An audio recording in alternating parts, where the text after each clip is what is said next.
président de la République, son Excellence Félix-Antoine Tshisekedi, a décidé ce jeudi 27 août depuis Kinshasa de convoquer le dialogue national pour la paix, la cohésion et la refondation de l'État. Ce dialogue est, je le cite, une initiative souveraine conçue par les Congolais et pour le Congolais, conduite sur le territoire national et orientée exclusivement vers les intérêts supérieurs de la nation. Il réunira les filles et les fils de notre pays autour d'un impératif qui dépasse nos personnes, nos partis et nos ambitions, à savoir défendre la République, consolider la paix, préserver l'unité nationale et protéger nos intérêts stratégiques. Fin de citation. Au nom du renouveau, le parti que j'ai l'honneur de présider, nous réitérons notre soutien plein et entier à cette initiative du chef de l'État, garant du bon fonctionnement des institutions de la République, selon les termes, les conditions et les formats qu'il a définis à cet effet. Je confirme par la même occasion la participation du renouveau à ces assises nationales, tant au niveau des provinces, de la diaspora et dans la capitale Kinshasa.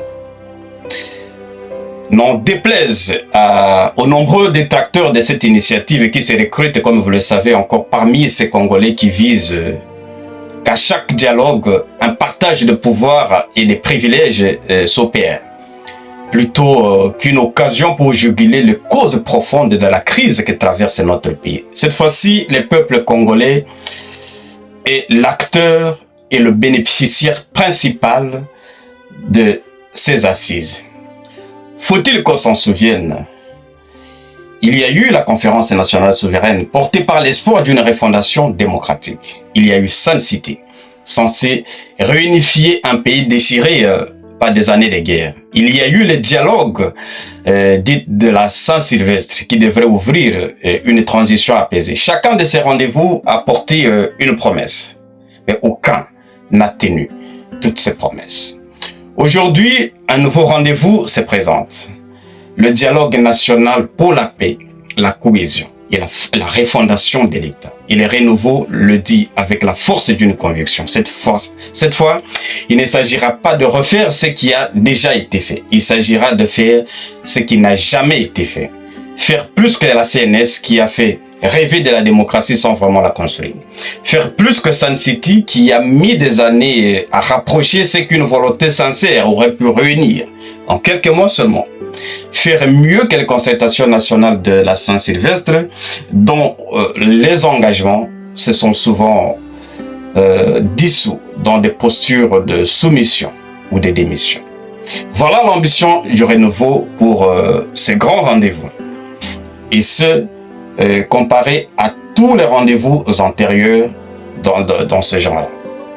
Chers camarades, l'heure du renouveau a sonné. Tenez-vous prêts pour porter la voix de nos communautés dans les consultations qui s'annoncent.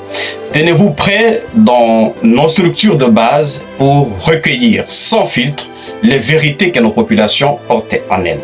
Tenez-vous prêts pour les assises nationales, pour que la parole du renouveau y soit une parole de proposition, des rigueurs et des responsabilités. Ce combat ne sera pas mené depuis les tribunes. Il sera mené sur le terrain, province par province, territoire par territoire, jusqu'au dernier village. Le renouveau ne sera pas un observateur de ce dialogue. Il en sera un acteur engagé, discipliné, en ordre de bataille à tous les niveaux du processus. Alors préparez vos idées, préparez vos diagnostics, car l'heure n'est plus à l'attente. L'heure est à l'action, chers camarades. Que vive le renouveau! Que vive la République démocratique du Congo! Je vous remercie.